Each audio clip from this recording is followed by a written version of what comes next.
What is going on, everybody? Thank you all so much for tuning into this live stream segment of Mikasa Sukasa. And of course, as always, I am your humble host, Niko House. I know y'all are probably tired of seeing me today, but we got another one for you. Another hot take from my man and yours, Robbie Yeager. What's going on, Robbie? It's been so long, bro. It's been way too long since we got to get on here and talk shit. I'm glad to have you back. Yeah, I'm glad to be back, man. Appreciate you having me. We've been getting busy, honestly, with the election. I've been working my ass off doing this and like two other jobs.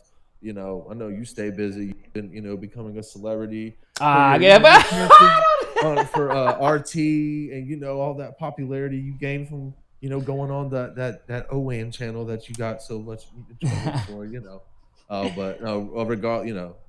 While you've been out there, jet setting with That is celebrities, guy. a lot of. I'm just playing, but no, yeah, it's good to be back, man. It has been way too long.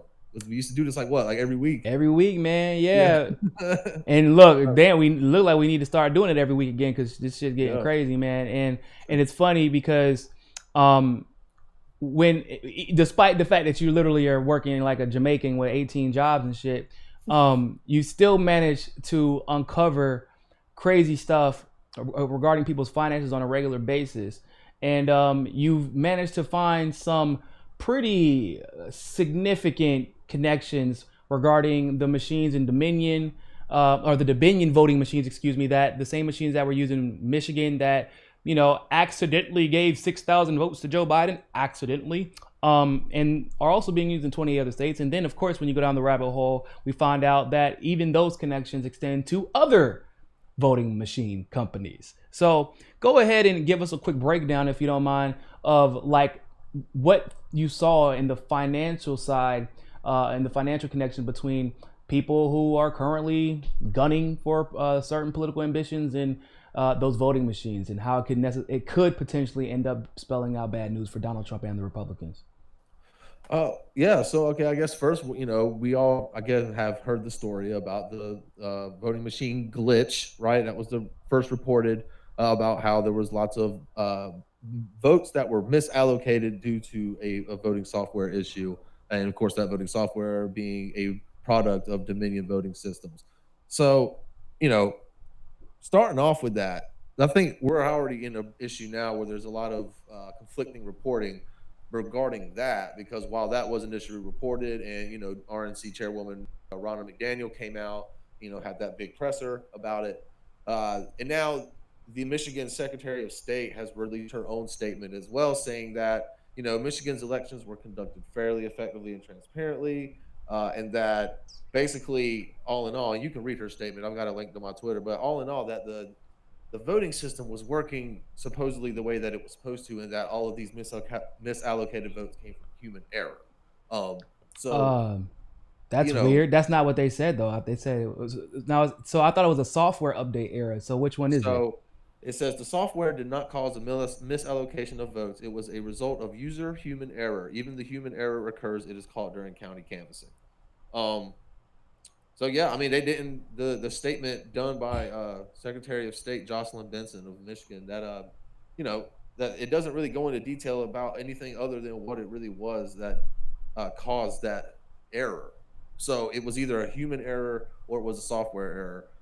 But either way, they're denying that there was ever any issues. But and I think that this is gonna. But look, this brings up a whole nother issue though. Before we get into the financial stuff, is that even whenever you've got this kind of conflicting report, is there voter fraud? Is there not voter fraud? Right now, you've got everybody really not knowing what to believe, and that itself just casts doubt on the entire system. Is there something nefarious going on? I mean, at the moment, they're not really letting anybody in there to find out. To be quite honest with you, and I don't really think that's what the problems really when problems that's really the start, issue, right? Yep. And quite honestly, you can get online right now, Niko, and type in the name of a Dominion voting system software and pull up the entire 519 page long user manual, and learn how to do and if you were proficient in actually learning how to do stuff like that. I am not, obviously, but there are people out there that are. I mean, so if you really wanted to mess with this stuff, it can be done. Let's just put it that way. It can be done. It's been proven over and over and over again. The damn user manual is out there. But as far as Dominion Energy goes, Um, what's funny is that when it all comes down to the line, that election integrity doesn't really mean much whenever it's held up to capitalism, because capitalism rules everything. And you know, even where the buck stops, it stops at the Carlyle Group whenever, or offshoots of the Carlyle Group, mega global investment company with really strong ties to the Council on Foreign Relations and a ton of other international organizations, the World Economic Forum. Um, so, the way that this basically goes is uh, Dominion Voting Systems was bought by a company named Staple Street Capital back in 2018. And Staple Street Capital basically was formed from two people that worked at the Carlyle Group, the U.S. buyout wing of the Carlyle Group, for a good, like, really long tenure. I think it was like 11 or 12 years That's apiece long at for an there. investment for anybody that's at an investment Yeah, firm. I mean, it's hanging around at, that's when they decided, hey, let's start our own thing. Um, they grabbed a couple of people from another really big time capital group called Cerberus. They started their own thing, and they've made just only a few investments, one of them being Dominion Voting Systems. And the founders of Stable Street do sit on the boards of that. Now, why is this significant? Have we seen any evidence of them donating to any campaigns? The answer to that question is no. However, the problem is that the thing of we're talking about profits here, right?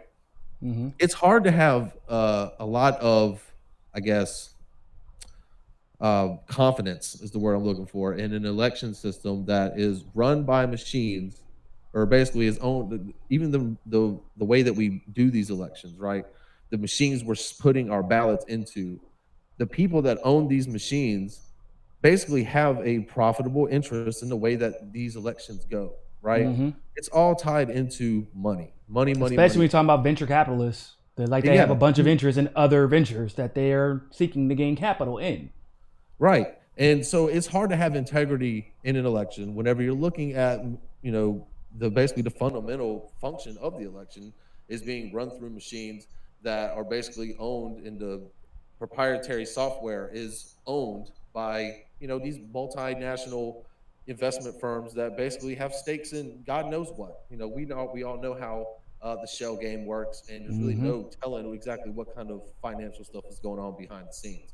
Now, does it mean that something nefarious is going on? No, but there's also zero transparency. Like, these companies have almost no accountability to the federal government over anything they do.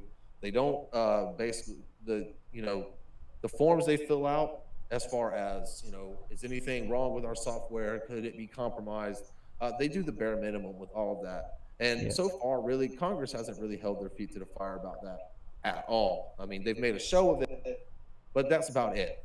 They just wanted to make it say, hey, we did this, we brought them in front of, because John Paulus, the basically the owner, the founder of Dominion Voting, has been in front of Congress as recently as January, saying that, hey, we file all the proper paperwork, we go through all the proper, we jump through all the proper hoops. Our system is basically immaculate. There's nothing wrong with it. It can't be compromised.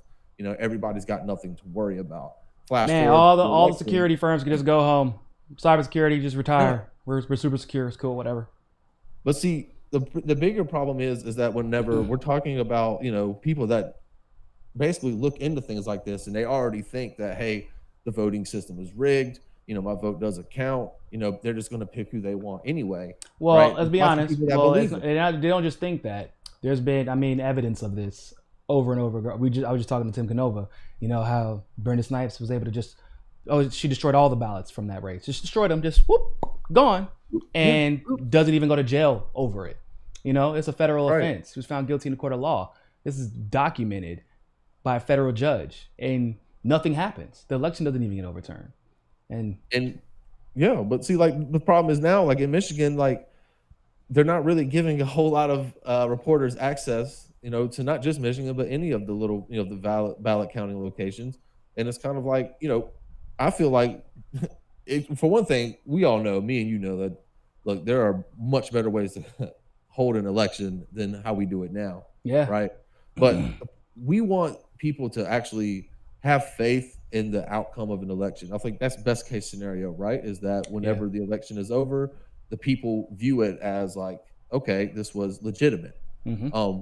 And whenever you're basically saying that, oh, I can make, literally took me 2 seconds to find the link between the Carlisle group, and the people that own the faulty software that was being used in these machines, Mm-hmm. right? Now, for those who don't know who the Carlisle group is, it's not a big deal. But for those that do, it's kind of like, okay, that figures, right? It just casts more doubt on the election. And speaking of 6 degrees of Joe Biden, with the other big company that owns the voting machines all around the nation in several states such as Michigan, Pennsylvania, North Carolina, uh, the list goes on and on. His name was Elections Software, or I'm sorry, Election Systems and Software, ES&S. ESS. Yeah. Right. Um, and again, has there been any known problems with the ES&S machines? Not that I've seen reported, really. I mean, How I will we use even be able to know, considering we don't have access to their proprietary software, so we would never be able to find exactly, out. And then exactly. if you try to They get a haven't, court order, they'll say, "Well, there's no proof." Well, yeah, because we don't have access to anything. Well, yeah, because and there's no proof. and it feels like we can't trust the media anymore. That's one thing that I 100% believe, with all of my heart, is that Mm-hmm. if you could, I mean, we shouldn't have been trusting the media for a while now. But even if you did, there's really no way you can now, because now that the quote nightmare is over, right? They're just going to roll over and go back to sleep as if it never was, and they're not going to do any. They're not going to be doing their jobs for the foreseeable future.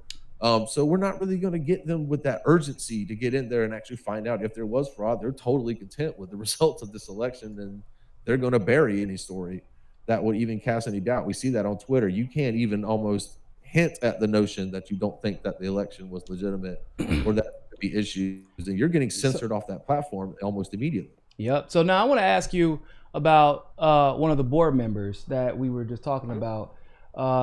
He was at the Carlisle Group, or I think he still is, but now he sits on the board of Dominion, right?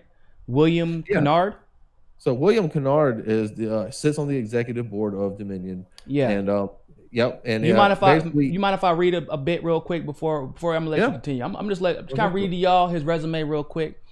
Um, he was United States ambassador to the European Union for Barack Obama.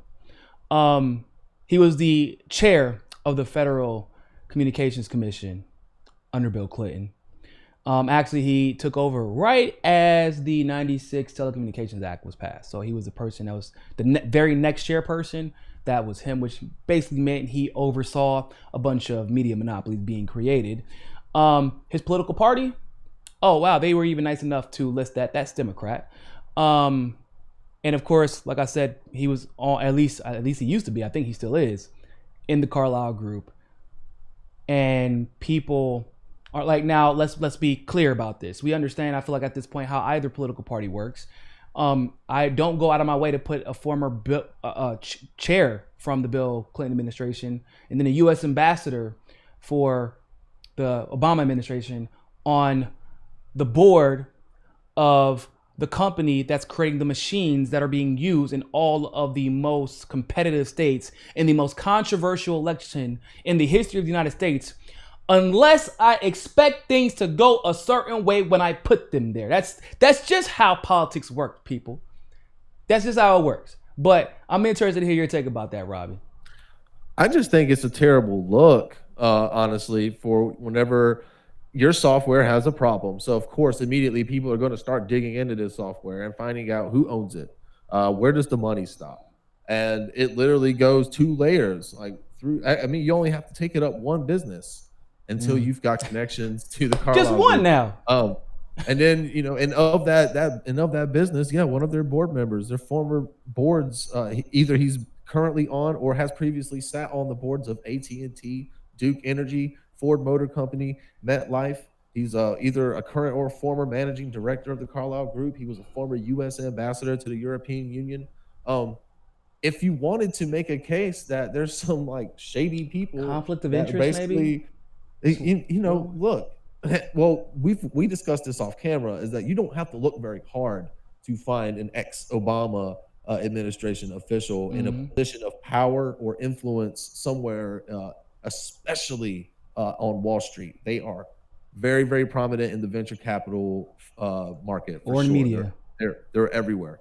So like in exact, and that's what I'm saying. Like again, with the conflicting reports coming out of Michigan, is there a problem? Was there not a problem? Who's telling the truth? Is there, how do we know who's telling the truth? There's going to be anybody that actually tells us what's happening out there. And then you combine that with with the links to these mega national corporations like Carlyle Group, and we haven't even gone into how one of the biggest lobbyists for ESS just happens to be the vice chairman of the Biden Foundation.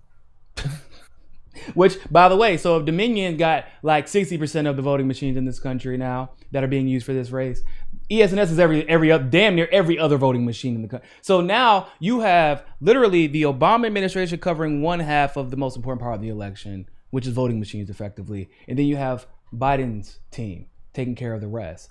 And you're wondering why people are skeptical, at least skeptical. You're wondering why Trump is jumping out of his chair. Like, of course I'm going to ask for a recount. Why wouldn't I? Trump would honestly be an idiot to not ask for a recount. Oh yeah, absolutely. If I'm the president's legal counsel or political director or anything, I'm definitely telling him that you're within the margin to where a recount is. I mean, of course, why not? It's it's your right to get to apply for one. So you might as well. And is it really going to make a difference? I mean, hard to say. I would lean towards no, it won't. But again, it's close enough to where if I'm his, if I'm his counsel, of course I'm telling him to do a recount. Of course I am. And what's crazy to me is like this notion for asking for a recount is for some reason controversial, right? They're like, oh, you're being a sore loser. And I'm like, bro, what? Hold up. Double the fuck back. So you're telling me asking for a recount to ensure that your democracy is working correctly is a problem. Now, here's my problem with that. That would only be a problem if you didn't think you actually won. Okay. If you're worried that the election systems aren't secure enough to figure out if you actually won or that they could be tampered with, right? Okay. Or you're worried that the election system is so fucked that you'll never be able to figure out who won.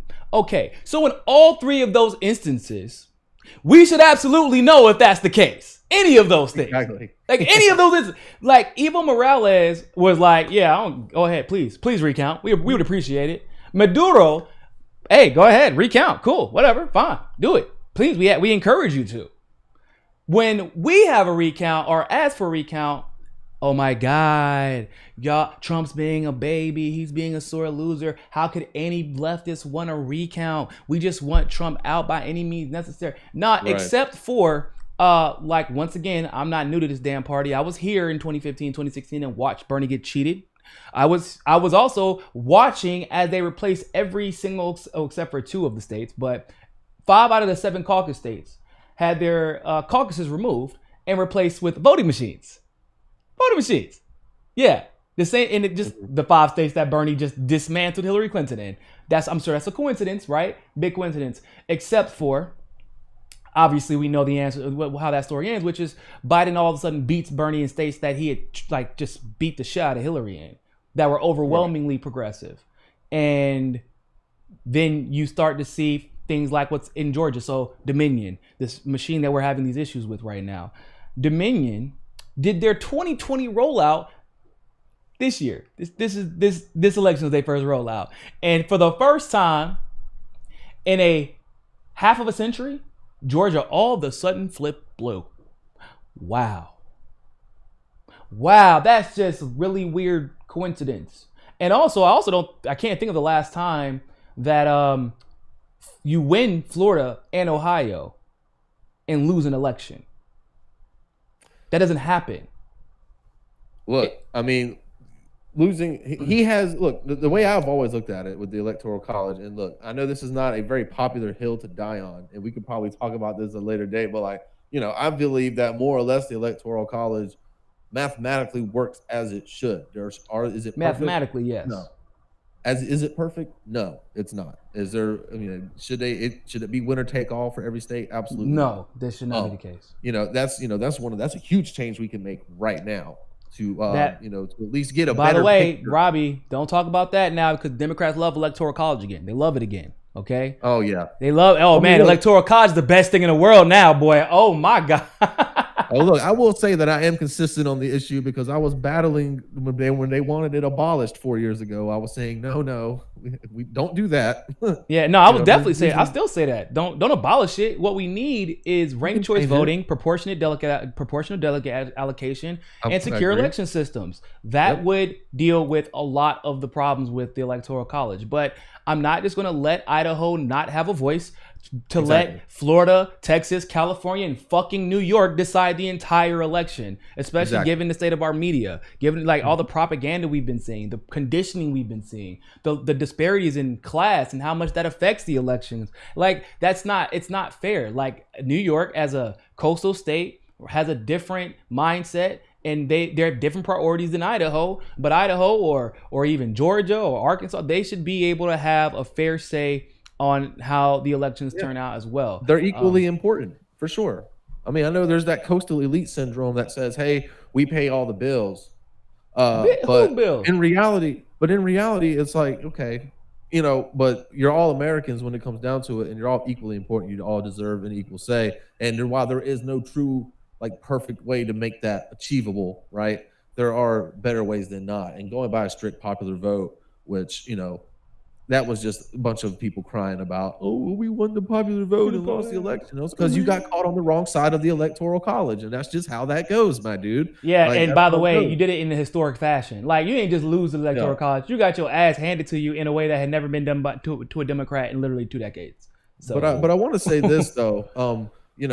What people might be asking, like, what's the relevance of these little interesting little tidbits about the financial side of the voting machines, and how quickly and how easily it is to link these companies to Obama administration officials, mhm. member of international lobbying, and I'm sorry, international investment firms. The point is this, really, folks, is that we live in a dangerous place right now where you can't trust really much anything that's going on with this country, especially with the media. Can't believe what they're telling them. You don't know who to trust for your news. You don't know what's true, what's just what's fluff, what's being made up, what's propaganda, what's not.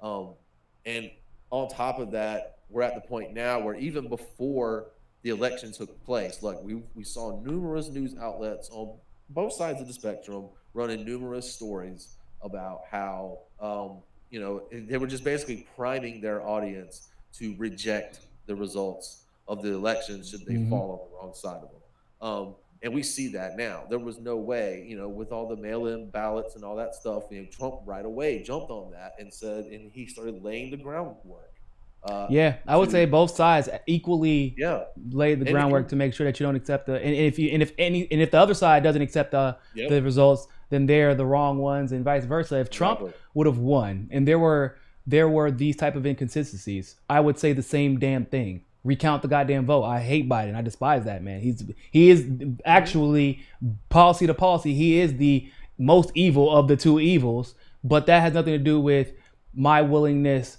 to make sure that the integrity of our democracy is maintained. Like that's a no Exactly. fucking non-starter. It's an absolute. There is no debate there. And the worst thing that could have happened actually happened with there being all of these reports of, more voters, what was it, more votes than registered voters, the misallocation of votes from tabulation machines, and then the counter reporting to those claims saying, no, no, no, that's not what happened.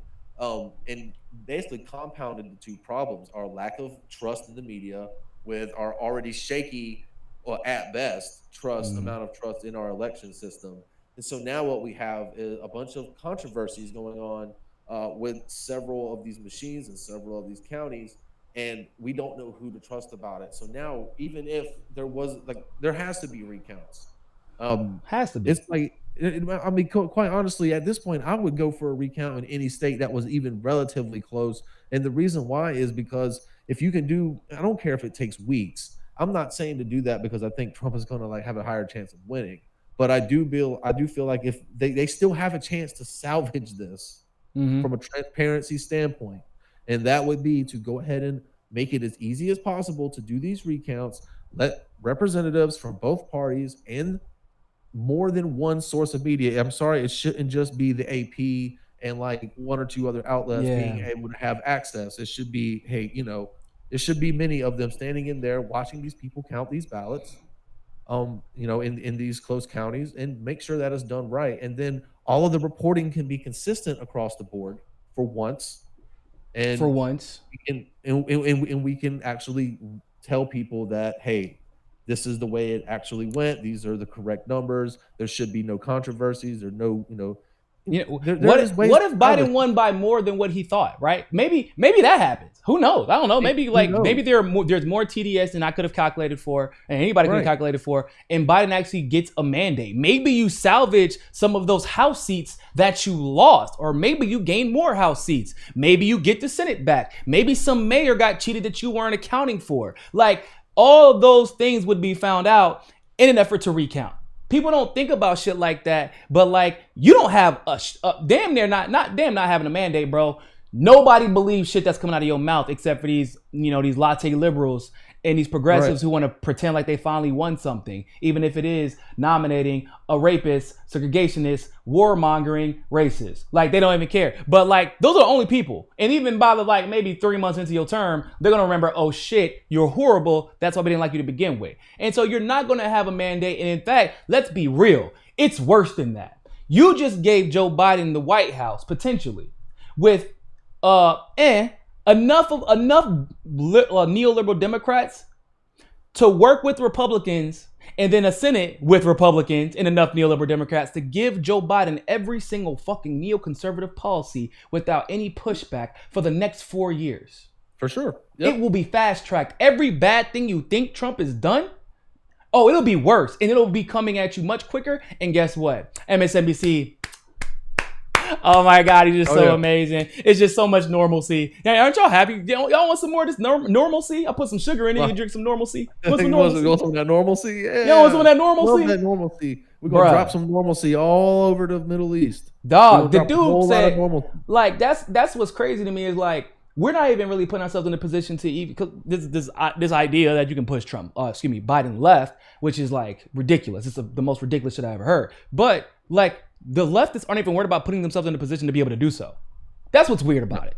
Like the recount does not only affect one race, nor does it affect you don't know if it's going to benefit Trump. It may not benefit Trump. In Jill Stein's recount in 2016, it was exposing that in some states, in some precincts, the Republicans were cheating, and in some states and other precincts, Democrats were cheating, which is why both Republicans and Democrats worked their ass off to block Jill Stein from getting recounts by the court the entire time.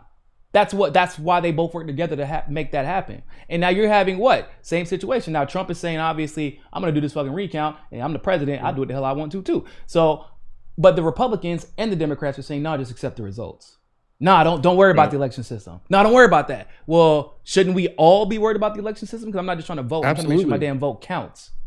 I mean, I think the moral of the story is, at least in the realm of election machines, is that there needs to be some kind of way for the public to be basically the owners of these machines, right?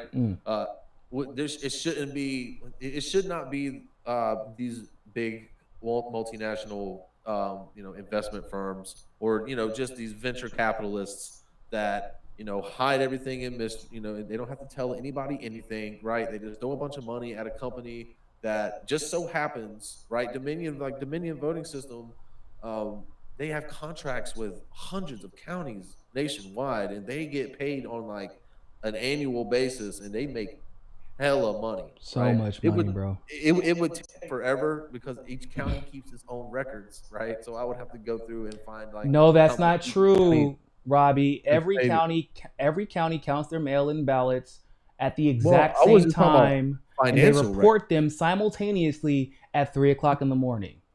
Oh, right. Well, I mean that's another thing that we have, But if I'm a Trump supporter and I was trying to find a reason to not, if I was trying to find a reason to not accept these results, or try to find a reason to disbelieve these results, it would take me 2 seconds. I mean, to realize, hey, that these voting machines, the mainframe of how we conduct the election, or have ties. The people that own them have numerous ties to the Obama administration and to the Carlyle Group. And then, like I said, if Dominion wasn't bad enough, ES&S, like I said, their chief lobbyist I'm reiterate, their chief lobbyist for ES&S works for a lobbying firm, or not just works for, owns a lobbying firm, along with the co-founder of Third Way, by the way, Jonathan Jones. Y'all remember Third Way? Y'all remember Yeah, Third shout Way? out to Third Way. Yeah, Dedicated but a whole primary to crushing us, and then this a goddamn peered, the chief bruh. lobbyist for ES&S Word is has it they had a uh, baby and it was named the Lincoln Project. the treasurer and the vice chairman for the Biden Foundation. Um, so, I mean, like I said, is there any proof that something nefarious is going on, or if there's some vast conspiracy afoot in regards to those things? No, I found them supremely interesting. That we're having all of these election machine doubts and stuff like that. So I do, my job is to basically look into stuff. I mean, that's what I do.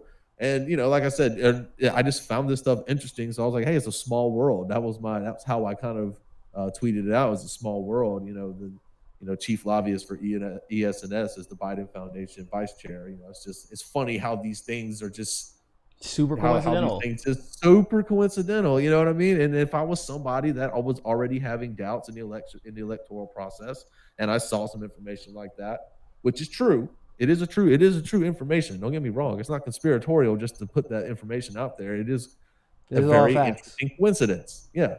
But if I was somebody that was already having problems digesting this election, and I saw that, it would just make it that much harder for me to believe like that this thing is happening the way that it should be. So yeah, I do think that these recounts need to happen, and we need to move towards some hand counted ballots. And if we're going to use electronic voting machines, then they need to be owned by some sort of public co-op, right? There's got to Yeah. be some kind of middle ground. It needs to be open source. There should be no Um, such thing as a private voting. Well, I mean, shit. Really, there shouldn't be any voting machines. But if you are going to use a voting machine, it should be open source. Honestly, here's how I feel. I feel like we shouldn't need voting machines, because if you're going to use voting machines, the only way I'll be okay with that is if you're using open source blockchain. But if you're going to do that, well then, motherfucker, just let me vote from my computer, right? Create a system where I can vote from right. my computer, and then everybody has access to the source code to make sure there's no manipulation happening. Make sure your vote counted the way it said it was going to be counted, and you can actually track the process of how it went. And so, and by the way, voting should be as easy as voting from your computer. Absolutely. It should be that easy. Like, we have social security numbers and all this good stuff, and like, if there was somebody who did try to use the social security number to vote, guess what? If we audit the elections, we can find it, and then we can figure out if your vote was correct or if their vote was correct, because you would have all the information on your computer. That's how open source works. It's a beautiful thing. And yet, once again, we are still people that want, for the last 4 years, Robbie, I was told Vladimir Putin hacked the election from his iPhone. Okay. Now, Putin's iPhone battery must have died, because all of a sudden no one thinks that Russia had anything to do with these results. That's just really crazy how that works. But even if Putin's battery died, so we believed in election fraud whenever Hillary was saying it was stolen. But now election fraud is not even like plausible. Even Barack Obama, and it's the same show we saw Barack Obama. Barack Obama actually was talking about the potentiality for election fraud with Hillary Clinton, like where she was trying to mess up some results. And then, of course, he won, and then they made them kiss and make up. And then all of a sudden, he comes around 2016. We're not a third world country. What are you talking about, boy? Third world countries got more secure elections than we do. For real. Yeah, in a lot of cases, as long as those countries aren't completely infested with CIA. Well, that's a different discussion for a different. And stuff, but and even still, like some countries, they have to use propaganda and like ridiculous amounts of propaganda just to make, because they can't rig the machines, because the machines are too secure or the ballots are hand counted. And so if you can't buy off enough people, it don't work. There should be no such thing as a privatized voting machine. Period. Point blank. No, I don't understand why. I mean, that should be just common sense. But you know how that goes. But like you mentioned how Putin's cell phone battery must have died. In all actuality, we can put Barack Obama's administration, we can put the Carlyle Group in closer proximity to the U.S. election infrastructure than we can Vladimir Putin. And I think that's another strong thing, is that when people need to realize and really wake up. Like, I know that a lot of your viewers aren't buying into Russiagate, thank God. Nah, but we woke over here. We woke.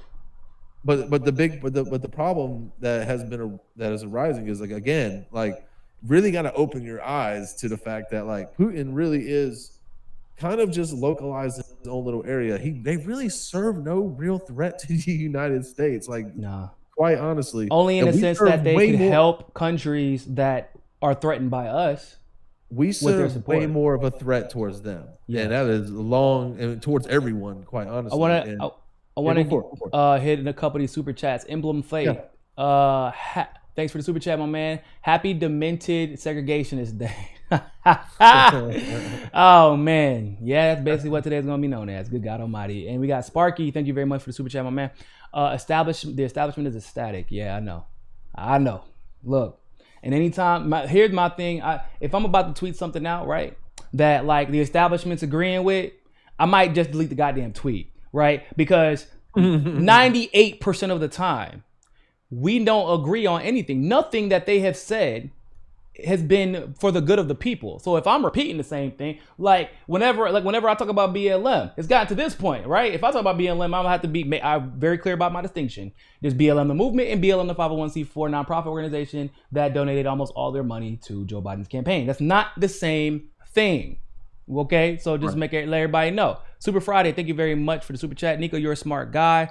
Right now, run for office. Make them listen to you. You already have a team. Well, there's a couple of reasons for that, but primarily because I could not run for office in good conscience, knowing the state that the media is in right now. There is not enough people telling the truth. There's not enough people fighting for that. There's not enough platforms that have been elevated to a level to be able to compete with organizations like YouTube and Twitch. It's a gaggle right now in the indie media world, and a lot of people they're doing this because of a profit motive. Some people are doing it for clout, but most people are doing it for a profit motive. And what I'm trying to do right now, since you asked, is I'm working on making the MCSC network a co-op, worker-owned co-op. We would be the first media worker-owned co-op in the country, potentially ever, to my understanding. But I don't know a lot about other countries' co-ops. And so we want to create a model where more people feel comfortable being dedicated to reporting the truth and doing their job as a fourth estate, rather than trying to keep up with YouTube trends and Twitter trends just to be seen by the algorithm. And so once we get on the right track, and I know like my team can definitely handle things from there, then running for office is definitely in the cards. But that'll just depend. I mean, I already see how they did Tulsi. Not that like to be quite frank, Tulsi is like from a different background. I think her being Hawaiian, she handled things sometimes like maybe too reactionarily. Like she had to learn like, oh shit, this isn't cool. I didn't know that because I chill on the island all day and these problems are not my problems usually. But I'm a little bit more careful about like my image. So if I'm moving in a certain way and somebody calls me on it, I could more easily call bullshit because I've been dealing with that my entire life. Whereas Tulsi's kind of feeling the full flame of everybody for the first time, because up until recently she was like anointed, right? So I do think that if I wanted to win office, I could. And so that's in the future. And you're right, I definitely got a dope ass team around me, that's for sure. I would probably let Robbie handle all my finances, that's for sure. At least look through them bitches, make sure nobody weird is donating to me. Yeah, I can do that. But like, quickly to that end though, when how you said about the media is that the time for independent media is going to be, seriously, it's more important than ever. We have to do it right now, like, because quite honestly, like I know it's been said before, but the media right now with Biden basically being declared the victor is that they're going to say that the national nightmare is over. Van They're already Jones is saying it. gonna, yeah, Van Jones is going to be crying on television. There's going to be people weeping tears of joy as if the country was just saved from some unimaginable fate. Which, by the way, nothing much is. He told you nothing will fundamentally change. I know that quote has been burned out, but it's the truth. And by the way, he didn't mean like everything will go back to 2012 and nothing will change. He said nothing right now, as from this point forward, will fundamentally change. It's going to be pretty much the same. But the media is going to roll over and go back to sleep, considering that their bad dreams are over and they don't have to stay up anymore, right? They can go back to sleep now, and they will, just like they did for all 8 years of the Obama administration. And unlike then, though, this is why it's so important. Unlike during that time, during those first 8 years of Obama, when the U.S. media was virtually absent, right? Abdicated their entire duty and basically did no journalism whatsoever. is that now there's us, right? Yeah. The rise of independent media, and we're gonna have to take up that mantle if we're gonna continue to like keep this train moving, because honestly, it's gonna be left up to us because nobody else is gonna do it. You're absolutely right, man. Luis Brooks, thank you very much for the super chat. I'm an old feminist. A friend was all Kamala, first woman VP. I said, would you be this excited about Sarah Palin? Crickets. Enough with the identity politics BS. Hey, I'm right there with you, right? Yeah. I mean, y'all, damn. It's not that I'm not even indifferent on Kamala being the first female VP. Like, I'm infuriated and terrified. Like, people are like, I'm terrified of a Joe Biden presidency. Yes. Like, that is, as a black man, my worst fucking nightmare. The architect of the person who caused the most goddamn problems for my generation, the generation prior, is now the most powerful person in the country. And the black woman who forgot she was black until like a year ago, who is known for using those policies to terrorize black people and poor people all over California. Like, bitch, how bad do you gotta be to put black people in jail for marijuana in a state that has legalized marijuana, bruh? Like, that's a different type of evil. And she's gonna be getting a free fucking pass. No, not a free pass. She's gonna be cheered the entire time. People who know this is, why do you think that like Biden's numbers with black people dropped across the board? People of color all over, like, people were like, well, shit, at least Trump is the devil I know. Because Biden, people remember. There's a lot of people who remember what Biden did. And for you to convince me that, once again, and the numbers don't add up, right? So he supposedly broke all of Barack Obama's record, or no, just the popular vote record. Just that. Right. Not the percentage of turnout. Didn't get the House. Didn't get the Senate. Didn't win a bunch of mayoral, gubernatorial races around the country. Really didn't get shit but the White House, which is the weirdest shit and has never happened in history. But that's basically, if you want to know why that is and what that actually looks like when you do win and you actually are popular, well, Trump got seats back in the House and they won the Senate back and they won a bunch of races across the country in the municipal and state levels. Like, people are terrified of Joe Biden. All these BLM protests, all this bullshit that we've been seeing with the police, that is Biden. Like, how the fuck can you put BLM in your fucking bio and then put, just Biden? It's cool. I gotta vote for Biden. I got to. Biden created that. Why? Because under Biden, we got gassed in peace. We didn't have the president cheering on the gassing. We got cordially gassed. Yes. Cordially gassed. Yes, we were. It was a very polite gassing, right? But no, you're exactly right.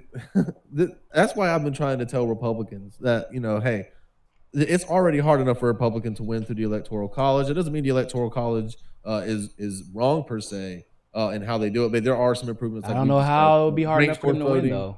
But, and everything else. But you have to, as a Republican, you have to win Florida, and you have to win Texas, and you have to win Ohio. Yeah. Okay. If you don't get any of those three, then it's gonna be an early night for you. Like, okay. So you might as well, it doesn't really matter. Like, if a Republican, especially if you lose Florida, if you lose Florida, it's over. Right. If you lose Ohio, it's over.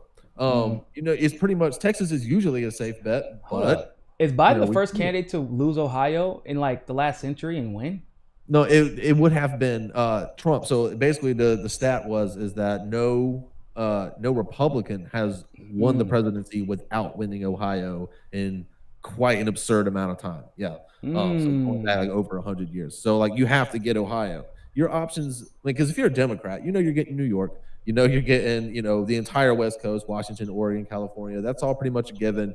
You're going to get Massachusetts. You're going to get, you have to. Actually, Massachusetts can be sometimes. It wants to go purple, but in the end, it's a Democratic hotspot. Cambridge, or I'm sorry, not. No, you're right. Cambridge, where Harvard is. It's huge Democratic hotspot. So that's where all the think tanks are and everything. So like, your options are limited, right? And Republicans know this. So is there a way to actually do consistently what Trump did in 2016 when he won Pennsylvania, Michigan, and Wisconsin? Yes. It's called get younger, get less white. And to the super chat's point on ID politics, is that why, in principle, I wholly agree with you. It really shouldn't matter, any of these things about you. But if I'm a political strategist, if I'm gonna put that hat on, if I'm gonna turn my hat around, right, and actually try to do a political strategist job, I'm looking at all of these dummies in the GOP that keep trying to keep things as old and white as possible and Yeah. tell them that's the reason why you keep losing. And that's why Hey, the Democrats keep winning, is let, because they let, realize they yes, they tokenize them, they tokenize women, they tokenize people of color talking out the fuck just out for of it. votes. I understand that, right? They do it all the time. Trump set But the that's why they record. win. Trump set the record for people of color, right? Well, it's at least since 1960, right? He Yeah. increased across every voter demographic. What's this motherfucker doing? I'm meeting with Lil Wayne. I don't care if he makes y'all upset because your little white kids listen to him and he says a bunch of cuss words and use the N-word. I'm gonna bring Lil Wayne to my White House and I'm gonna court him. Even if I gotta call Ice Cube, he may not even endorse me. I'm gonna send a staff. I'm gonna entertain it and I'm gonna at least make the conversation. I'm gonna inject myself into this culture and be embraced if I can be, wherever I can be. Because I don't care about, he don't, you know how he is, he don't care about the gentleman politics. He don't care about that stuff. But it paid off for him this election. And it paid off not only for him, but for a lot of these quote unquote populist right people. But they're not. They're just really just, I don't know what they're going to do when their Trump career dies. Like, there's a lot of people that just base their whole career off of Trump. I kind of feel bad for them. I don't know how they're going to put food on the table, right? But anyway, like, if in all seriousness, if y'all don't find yourselves a Niko, and I'm just saying that loosely because I'm not going to run Republican. I mean, I would if it was strategically like beneficial, but it's not at the moment. And if y'all don't find somebody, some well-spoken black person that actually came from some type of struggle and make the conscious decision to be a Republican, you know, by hook or by crook, y'all are not going to win shit anytime soon because they're coming with AOC. And if you ain't got to deal with AOC, you're definitely going to have to deal with Nina. And even if you don't have to deal with either of them, you're definitely going to have to deal with, Michelle Obama. And you're definitely going to have to deal with Kamala at some point. Good luck. Good luck with all of that because as we were just discussing before, I don't understand, like we just told y'all, like on Dominion, on the executive board, literally Obama, Bill Clinton administration, former ambassador, dude's a Democrat through and through. Like in Wisconsin, which I don't even know how this ended up being the case, but like the chairwoman of their elections commission is literally endorsed Joe Biden, endorsed the man, right? Like y'all, you allow, what's his dumbass name in Michigan that was the Flint shit. He sued Flint, the people of Flint, and used the taxpayer dollars to do it. I always forget his name. Yeah, I forget. Not Rick Scott, Rick something, isn't it? I don't know, but he's a Republican. At the moment, yeah. Y'all let that dude mess up y'all chances of having the governor's office in Michigan for decades. Y'all, that's done, right? You're every aspect of culture, electoral politics, the tech industry, everything that you need to either win legitimately or I don't know, even cheat to win like the Democrats do. You lost it, and you're losing it, and you're more worried about this culture war than actually doing what it takes to maintain power. And it's becoming a problem for us because now they're not even, like, Democrats aren't even controlling opposition anymore. The motherfuckers are just controlled. And then they got control of everything. And so now even progressives have to defend y'all dumb asses because y'all let people from the Obama administration be in charge of 50% of the fucking voting machines around the country. Get it together, bruh. And that's exactly that's how easy it is to link that too. Like exactly what you just said. It took you one sentence to link former senior Obama administration officials to direct ownership of the companies that own like a 50% market share of the voting machines in the country. Right? It's ridiculous. And so even if you didn't know anything nefarious was going on, you're already looking at that like, okay, Democrats own the voting machines. That's it. That's how is that going to breed fairness? Like, do you feel any better about your election and the legitimacy of your elections after learning that? No. I mean, do you have to have been told that something nefarious actually went wrong? Right? No, any problem notwithstanding, just me telling you that so many links to former Obama, Biden Foundation, like nonprofits, like all of these links, it just sheerly exists with nearly, like, I would say 80% of the voting machines in the country.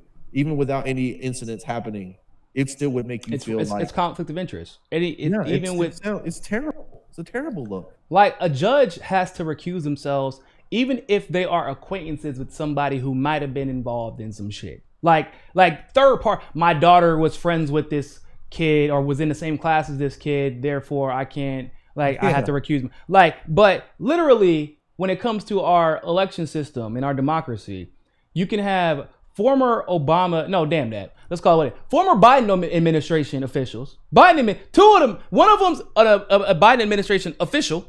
The other one, and when we're talking about ES&S, is literally on, he the head of the Joe Biden Foundation. Like, vice chairman of the Biden Foundation, yeah.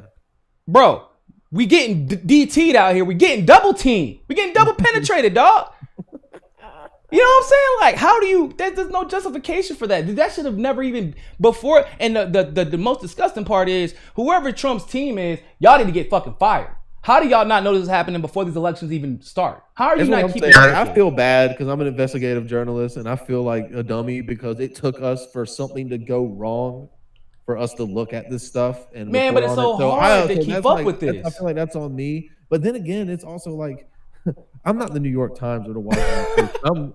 I'm a one. Yeah, you're gonna have your story stolen anyway. So, well, I mean, but regardless, it's kind of like, I mean, it shouldn't be all the way on like the fringe left YouTube independent media. Like, this is stuff that Trump's opposition research team should have been on since like day one. Yep. And nothing. And it was look, the Republicans failed themselves a lot here, but there's just so many different conflicts of interest and just bad optics. That, I mean, we're screwed now because going forward, nobody is going to, well, not nobody, but half the country is going to be like the last 4 years, and half the country is not going to view this presidency as legitimate.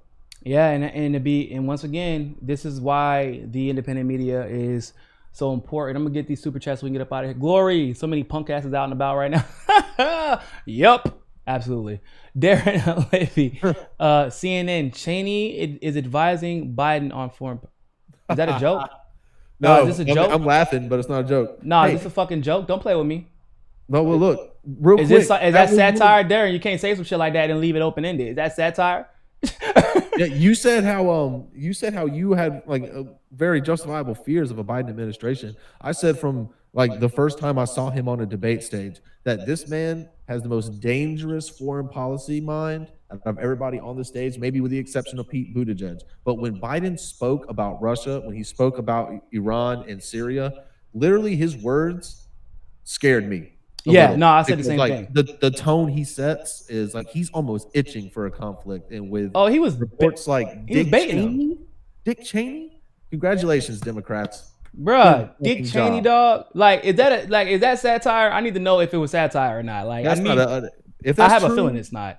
If that's true, fucking go. Good job, guys. You won. You got Trump out. You won. Now you got the architect of the fucking Iraq war in. Congratulations. Cheney back in the White House, you big fucking. And if Biden don't listen to Cheney gonna shoot his ass in the ass and call it an accident. Congratulations. So now you know he's gonna listen to him. I mean, our foreign policy consultants consisted of it was either gonna be Dick Cheney or Henry Kissinger. So let's get them. Let's be real. Henry Cheney gets his marching orders from Henry Kissinger, so it doesn't really matter. Super Friday. What do you think is next for Tulsi? Pretty sure she's gonna try to run for governor. But like I said, I feel like that her main goal should be just self-care and wiping herself clean of all this bullshit that she's been put through. Because no candidate should have had to deal with the sexist and bigoted attacks that she has been dealt with. Like, I mean, if you know her and her family, like, those are like the coolest fucking people in politics. Like, real talk. Her sister and her husband are dope. Tulsi herself is amazing. Like, I always think back, like when I'm hearing people talk shit, like, and it just kind of reminds me of the Biden shit too, and the 94 crime bill. But a young woman in New Hampshire was talking about the Violence Against Women's Act and about how horrible it actually is, and that it was just a money grab. As a person who had been through domestic violence and had actually begun to work in nonprofits dedicated to that because of it. And when she was like, well, and she just explained, like, was pouring out her heart and was trying to explain to Tulsi, like how important it is to deal with it. And she's like, well, what do you think we should do about that? And then Tulsi was like, what do you think we should do? And like, let this girl just talk for 10 minutes. 10 minutes, bro. Like, just, and she was like, she was saying some real shit, but she was like rambling and she was very emotional because it's a very emotional topic. But I'm like, bro, this is the woman getting all the hate. This is the woman getting all this hate. Literally, AOC throws Tara Reid under the fucking bus, defending a fucking rapist. And this is the woman getting all the hate. It's crazy, man. So for me, I just my thing is like Tulsi is going to make the decision that's best for the country because that's literally what she always goddamn does. That's like her setting. And so my goal and hope is that she just gets her mind and her body right and recover from a very, very tumultuous primary election, and we'll see what happens next. But she knows that if she picks up the phone, I'm on the way. If Nina picks up the phone, I'm on the way. That's how it is, and that's how it's gonna remain. So unless she just stops being Tulsi for whatever reason, which I seriously doubt. So Robbie, where can people find you at? You can find me on Twitter. That's where I talk most of my shit at Roblet05. And you can also find me on Medium under that same name. Find me on Rockfin for sure. You know what I'm saying? I know I haven't been posting a whole lot. To be quite honestly, over the last couple of weeks, the financial report thing had kind of died down. It was time for me to take a little bit of a breather, kind of watch everybody's election coverage for a while instead of trying to keep up with my own stuff and keep up with everybody else's. I have been kind of just chilling out. But I'm going to get back on some more content very soon. I am working on a few things. So you can catch me on Rockfin, catch me on Medium, catch me on Twitter. If you got some shit you want to talk to me, I'm 100% down for that. But yeah, other than that, you can just, I'm around. I'm around. I come and go, but I'm around. You're always around. You always be popping up. So I'm gonna go ahead and let you get up out of here. I'm gonna answer the rest of these super chats, but I appreciate you being on, man. Make sure you go follow Robbie. Listen, I know a lot of people be all of a sudden everybody's into this financial reporting stuff. Robbie is the OG when it comes to financial corruption reporting. Everybody started doing it because he was doing it and was getting the retweets and shit. So now everybody wants to start covering it. Go follow Robbie, ROBLETO Fire on Twitter. Like I said, make sure you follow his YouTube page and his Rockfin page as well. All right, Robbie, I'm gonna let you go ahead and get up out of here, bro. I appreciate you stopping by. I'll see you, buddy. Thanks. All right, people. So, let me get this. I'm gonna answer a couple more super chats before we get up out of here. Cause I gotta start getting ready for another show. Yep.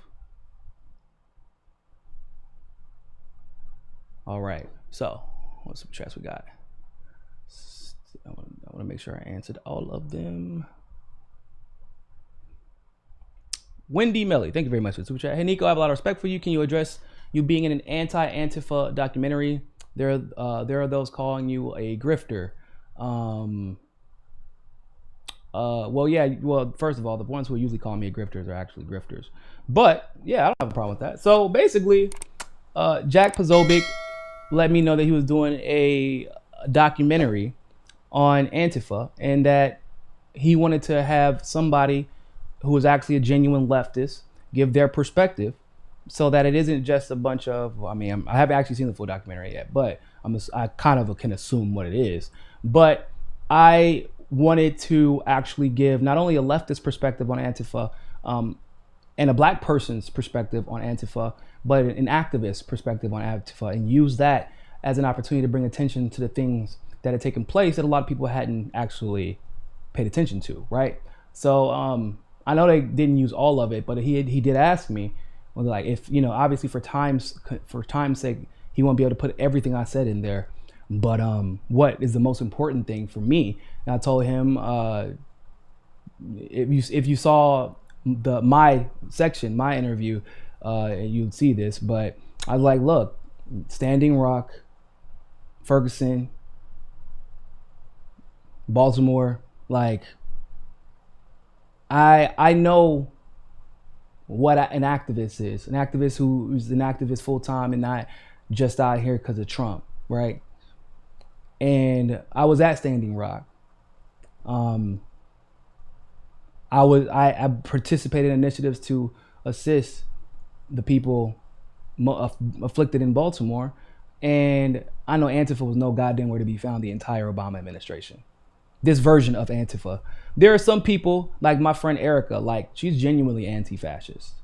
But anti-fascism isn't something you hide behind with a mask. Sergeant McDaniels, some of you may have heard of him. He's one of the original anti-fascists black man, pilot from the US military, and took his talents over to Italy. Became one of the leaders of Antifa, the original Antifa, fighting Mussolini. And we know who he is because, well, he didn't hide behind a mask. Because there's a level of accountability that has to be that has to be there. It just has to be there. When you have an entire movement behind you, people need to know that they can trust you, that you are invested, that you have skin in the game. But if you are hiding that behind a mask, well then now you're putting not like you're giving people reasons to think that your movement isn't legitimate. But then say if you break something, like the cops aren't out there to gun it. Like yeah, maybe in potentially Portland because it's just a bunch of white guys. But like in Baltimore, for example, the cops aren't out there gunning for those white boys. They're out there for me. And you do something, like you break a federal building, and you know how the cops are? They all rush the crowd. Black guy, I'm the one who gets picked up. I'm the one who gets taken to jail. You don't take off your mask and come find me and say, "Hey, Mr. Police Officer, sir, it was actually me who broke that window. Could you please release the nice little black guy, and just throw me in jail instead?" No, that's not what's going to happen. That's not what's going to happen. So we also know that the BLM, well, not the BLM movement, but the protests were infiltrated by police officers. Dressed like what? Dressed like Antifa. How are they able to do that? Because they were able to wear the masks, covering themselves. So of course they would be able to get away with it. The last thing that we need is more bored white boys, to be frank, pretending to care about our issues so they can, I don't know, feel self-righteous, go kill, or not kill, excuse me, destroy things without being held accountable for it. I don't know. But like, once again, are they gonna be here? Because Biden's up the bat. The Obama administration is back up the bat. The architect of the crime bill is here. So are we pretending that Trump is the only fascist we had to worry about this election? Because if that's the case, then you're not anti-fascist. You're anti being uncomfortable. Like, and I don't got time for that. And so I wanted to use that as an opportunity. And I'm actually appreciative of Jack to give me that opportunity. But I wanted to use that as an opportunity to bring attention to the things that were never known about how people left, the Native Americans at Standing Rock abandoned, how those protesters were 8 to 10 activists were either arrested or kidnapped somewhere. We still don't know where they're at. They're missing or they're dead. Lead activists in Ferguson. Eric Garner, Tamir Rice. I mean, how many names we have to go through? Where were y'all at? Oh, just kidding. It was Obama, so there's no such thing as fascism. Nah. So we need real anti-fascists. Like I said, my friend Erica is a brilliant example. She was out there, no mask on. I mean, she had a mask like to protect herself, but like for the most part, she actually wasn't wearing a mask because she was a medic. She was out there literally repairing people. She was very open about what she was doing. Like being Antifa was not just a hashtag for her. It was real. Like she was about that shit. And I know her. She's gonna be out there tomorrow if she can to do the same thing. I know a lot of people actually who are truly anti-fascists. You know, Fiorella and Johnny, perfect examples. They don't cover who they are, what they're fighting for. Like they don't try to hide that. There's nothing that should be controversial about challenging fascism unless you're not challenging fascism. You're only challenging the face that fascism is taking at that time. But the moment that it becomes inconvenient, you'll go back inside. The moment that protesting is no longer seen as a cool thing to do. You know? So, but yeah, you know, for my ideological differences with Jack, I do appreciate him giving me that opportunity because you have no idea how many conservatives found me from that and are asking me about Standing Rock, asking me about Ferguson, asking me about the history of Antifa. Some people may not know, but the Black Power fist came from Antifa. It was not the one from Italy, but it was the one that came right after in Germany, Nazi Germany. So That's like that. So the Black Power, like even the Black Panther movement here is like directly connected to Antifa. And once again, they didn't wear masks. Like, you're what the fuck? I'm anti-fascist. Like, I'm not gonna wear a mask. For what? You need to be wearing. If you're not anti-fascist, you're the one who need to be wearing a mask. Facts. I don't want anybody co-opting shit from my people no more. This new version of Antifa, the Antifa where Joe Biden is talking about, Antifa is an idea, it's not an organization, it's an idea. No. Oh, hold the fuck up. Bring that back. Antifa, it better be an organization. They damn sure seem organized. But you know what? It's funny because ideas people move on from pretty quickly. And by the way, not a single legitimate movement in this country has ever been endorsed by anybody from the establishment. Never. Not ever. Not in ever. Never will it ever be like that. That's a fact. The moment that Joe Biden basically okayed Antifa, you knew what time it was. Why? Because as a black man, I knew that when they started screaming BLM, I'm like, oh shit, let me go ahead and figure out who's getting the money this time. And lo and behold, BLM formed a 501c4. They started raising a bunch of money for who? Joe Biden, the same person who enabled this criminal justice system that sparked the BLM movement to begin with. Like, I know it's nuanced. I know a lot of people are not comfortable with, like, I know people have like a very Hegelian perspective on a lot of this stuff. It's got to be A or it's got to be B. They either have to be good or bad. But the truth is, every movement eventually gets co-opted to some degree, especially leftist movements. But you just have to know how to navigate that territory. Look at all the telltale signs. You know, it's not difficult.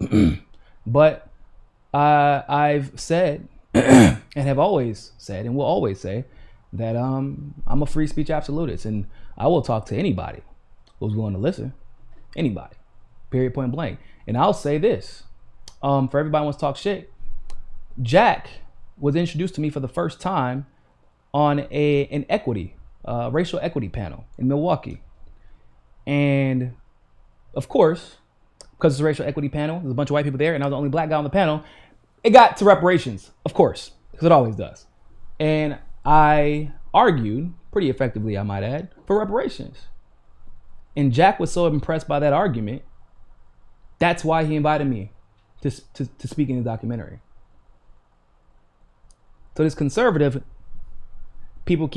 people call him an alt-writer or neo-Nazi. Bro, y'all know that this man, he said to me, yeah, man, like if Nina runs for president, I'm voting for Nina. So he loves Nina. He said he's gotten in fights with conservatives defending her. Obviously, he was a Tulsa supporter too, because almost everybody is a Tulsa supporter. Everybody with common sense and any type of principles were a Tulsa supporter. But like, he heard me making an argument for reparations. And you're like, oh man, I gotta have this guy on my Antifa documentary. That's kind of antithetical, right? That's definitely it's counterintuitive.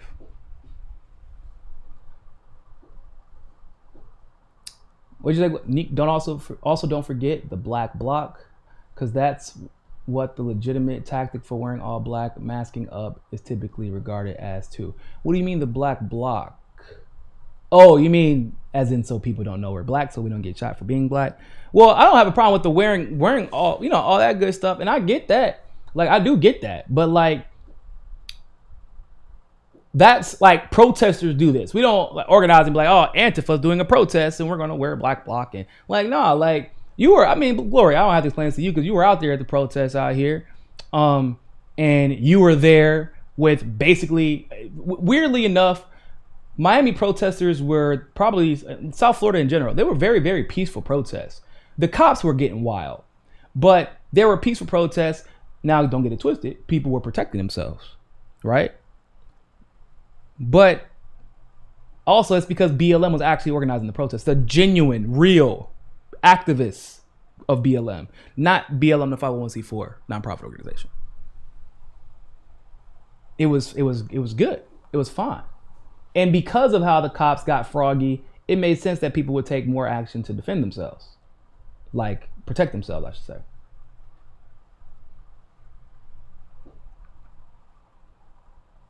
I rely on my hair and moral vest. Your hair with hair. But let me take a little break, y'all. I gotta read something about this nonsense. Just some more shit that just dropped out. So it just never stops. But I appreciate you all stopping by. I'll be back in like maybe 20 minutes. So like this video, share the video. Make sure the notification bell is turned on, by the way. Make sure your notification bell is turned on. Like I said earlier today, we found out not only are we losing subscribers, like YouTube is scrubbing our subscribers, they're scrubbing likes, but they're also scrubbing views. Literally scrubbing views. So if you want, hold on, let me see if I can pull it up. Let me see if I can show you. Give me a second. If you didn't catch the video earlier.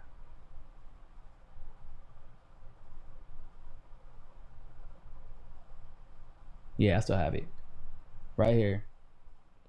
Yup. This was the day I was actually out of town with my brother. So we didn't post anything that day. Now, obviously, this is what makes this even more egregious, right? People still watch videos even when you don't post anything that day.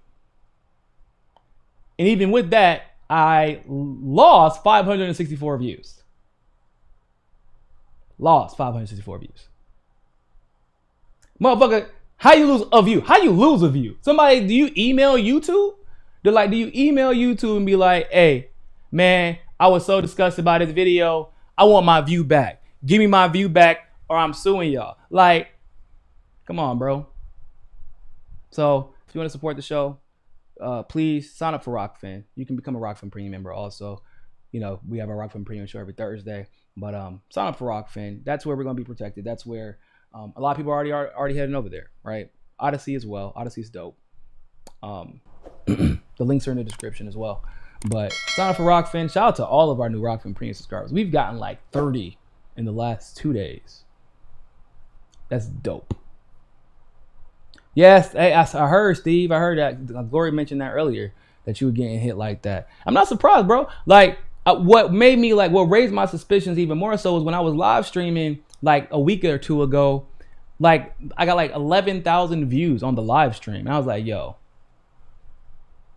what I got a feeling that this, because my numbers for live streaming, like from what I could see, are way higher than what you would think if you went back and watched the video the next day. And I caught it once or twice where I would get like 11,000 views, but then YouTube would claim I only got like 8,000.